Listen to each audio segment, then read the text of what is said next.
What is happening at the Tata Group? 9 years after the Tata boardroom ousted Cyrus Mistry, tensions between Tata Group and their oldest partner, Shapoorji Pallonji family, continue to simmer. But what is really the core of the issue? Hello and welcome. You're watching Behind the Scenes with me, Sakshi Batra. And with me on this edition is Krishna Gopalan, the executive editor of Business Today. And on this show, we're going to be sharing with you a sneak peek into the latest edition of the Business Today magazine, which has decoded everything that you need to know about the internal rift at the Tata Group and why has it really spilled out into the open.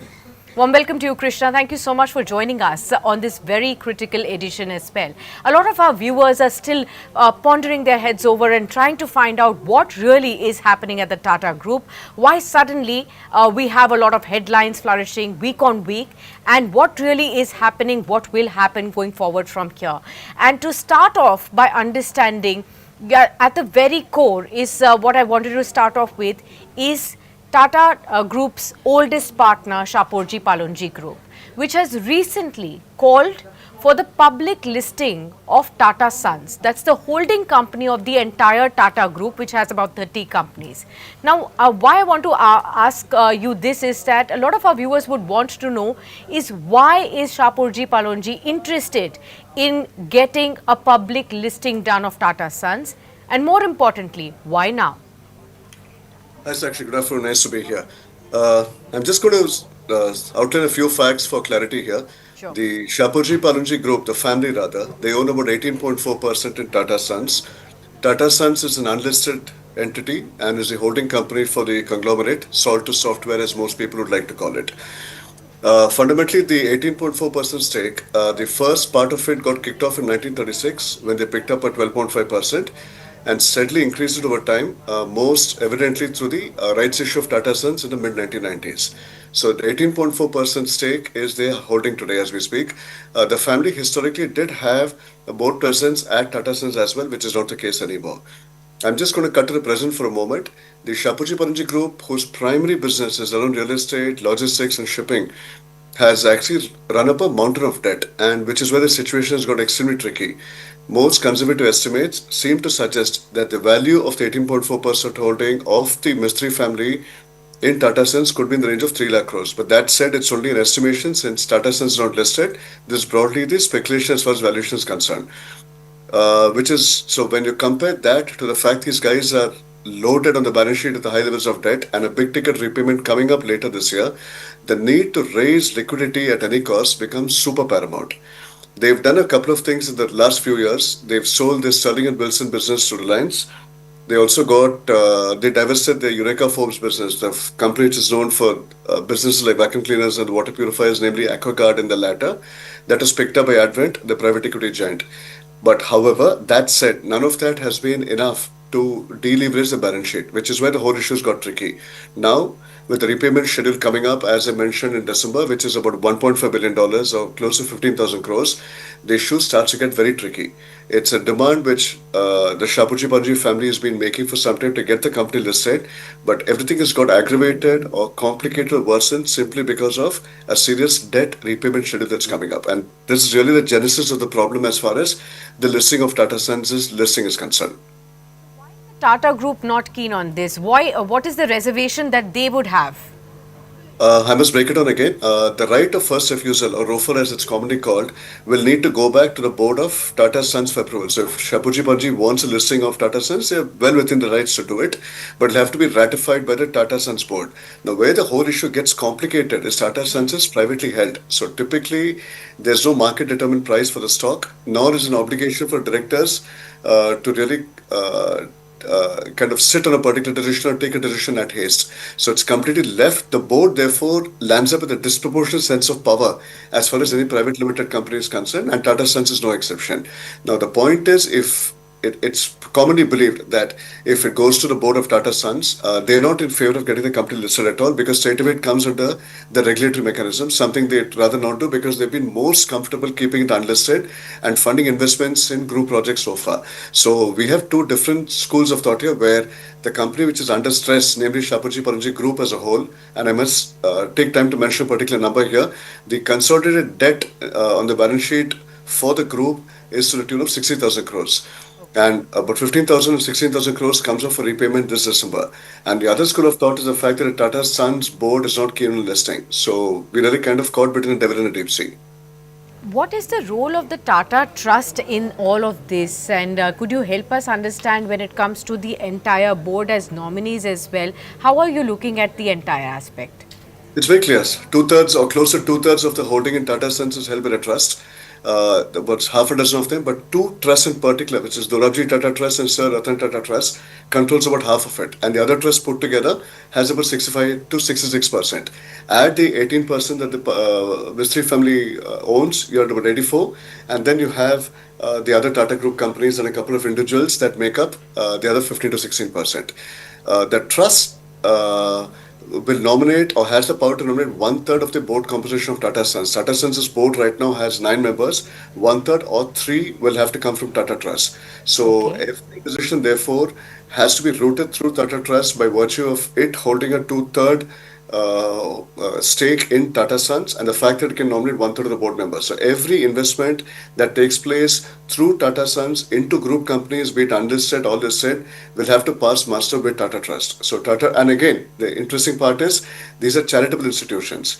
And no other group, and if you look at the other large conglomerates, nobody has a holding structure quite like the Tatas, which is why it is unique and yet makes it hugely complicated. One again has to go back in time to understand that the fundamental motivation or the objective of the group to get into various businesses at various points in time, if you look at Tata Steel Motors, was around serving the public good. So while there is, of course, a necessity to run a profitable enterprise, the public charity part of it is what gains precedence, and therefore the whole issue gets complex and equally interesting. Okay. The other important issue that seems to be is with the position right at the top for Tata Group as well and for Tata Trust. Now, since 1 year of Ratan Tata's passing, it's been Noel Tata who's been the chairman of Tata Sons at this point in time. The key issue that is again arising is whether he can also be the chairman of Tata Trust at the same time. Help us understand what is the legality here that we must know, and what are the issues arising at this point here. So actually, historically, there never was a problem. Ratan Tata, as you'd imagine, took over the reins in Tata Group in the 1991 to be precise, and he demoted office in 2012, made way for Cyrus Mistry. He held dual responsibilities. He was chairman of the Tata Trust and also was running the group. N. Chandrasekaran, for example, is the chairman of Tata Sons, but doesn't deal with Tata Trust, nor does he sit on the board of Tata Trust. So Ratan Tata's position is absolutely unique. What really kind of turned the story completely and made it increasingly complex was a change or amendment in the Article of Association in 2021, where it was decided by the board that one person cannot hold both the positions. Namely, you can't be the chairman of Tata Sons and yet be the chairman of Tata Trust. That's complicated the whole thing. A day after Mr. Tata's passing, Noel Tata, his half-brother, was unanimously elected the chairman of Tata Trust, but he doesn't. He's not the chairman of Tata Sons. That's a position that's been given to N. Chandrasekaran. So this has kind of created a bit of a complicated situation because Ratan Tata enjoyed both the responsibilities at the same time. Noel Tata really doesn't wield that kind of position right now. When it comes to the appointment as the trustees as well, there are a lot of developments that are taking place.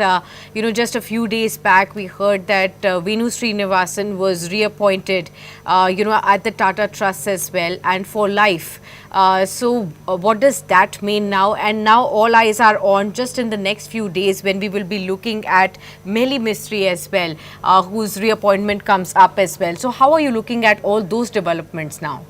It all really comes back to who's in the board of Tata Sons, and like I said to you, one-third of the Tata Sons board can be decided by Tata Trust, and they had 3 members. It was Noel Tata, Venu Srinivasan, and Vijay Singh.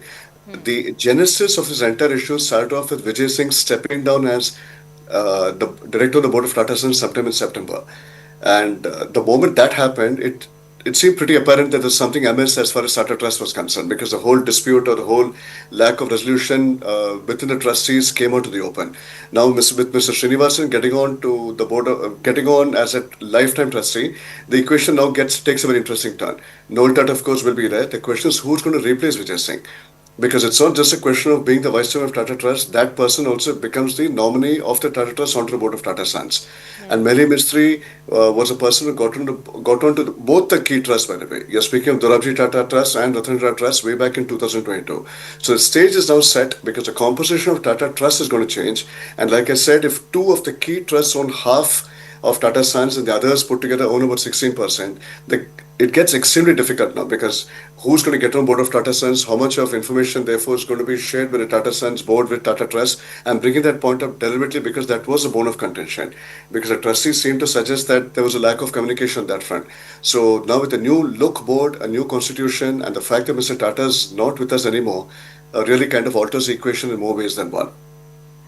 The saga continues, Krishna. Help our viewers understand, if one has to continue to watch out for more developments and to try to understand it better, what are the top 2 or 3 things that we have to keep in our mind as the situation develops and we might get to see more and more information over the days to come? I think from a fundamental point of view, there's an apprehension in the minds of most people, be it common folk like you and me or investors, is whether it's going to affect the working of the Tata Group companies. I mean, Correct. that's really the most important thing. That's point number one. And if you're looking at TCS, Tata Motors, Steel, or Indian Hotels, just speaking of big ticket companies with massive market capitalization, TCS alone, for example, is enough. Those numbers alone justify the fact that how large the group is. The second, and perhaps the more interesting part, I'm not sure if the first part is more interesting or the second, I'm just leaving it to one's imagination, is just the capex outlay. We're speaking of $100 billion on new projects like semiconductors, EVs, battery storage. So all of that then starts to open up a little bit. So we don't know if all that will be smooth the way it is in terms of capex outlay, which really brings me to the next point in terms of why the government, led by Union Home Minister Amit Shah, why he was keen on meeting up with the top officials of the group. And they did fly into Delhi to meet up with him. So well, the common interpretation might be the fact that the government wants absolutely no acrimony between them, because ultimately they're overseas investors who might pick up the phone and say, what's going on? Because if we've cut these billion-dollar checks, we need a sense of comfort on the fact that it's complete hygiene within the group. So the role of the government also becomes equally interesting. So I'm just going to try and simplify it here. There's Tata Trust, which in turn has a stake in Tata Sons, which in turn has a stake in several Tata Group companies, TCS being the most obvious since it was listed pretty recently, and finally the role of the government and the investors. So that structure of the group in terms of going through trustees and not a very obvious promoter-led organization like other conglomerates makes the issue very complicated. So very often we will encounter a situation where we will not have definitive answers to a lot of questions. But one must understand most of it is led by the fact that the ownership is unique. So I think the moment we come to terms with that, then it's difficult to really come to a conclusion on many issues. Absolutely, Krishna. Well, we'll thank you at that. But this is an extremely important edition that all our viewers must definitely grab their hands onto. This is about one of the largest conglomerates in the country, which has been there for over a century now. Look at the kind of move that we have been seeing on stock markets, on all the stocks. We've recently had Tata Capital get listed on the stock markets as well. So there is a lot of buzz, there is a lot of new things that are still taking place at the company as well. And when we talk about what's happening behind the scenes, right in the boardrooms, is something that all our shareholders, investors of the Tata Group must also keep an eye out on as well. So that's why extremely critical to go through this edition that Krishna has spent down for all of us. Thank you so much, Krishna, for this cover story. I'm sure this is going to give a lot of clarity to all our viewers of Business Today as well. With that, viewers, we wrap it up, but do stay tuned. Business Today Television will continue to get you all the buzz within the stock markets and even beyond within the world of business and finances.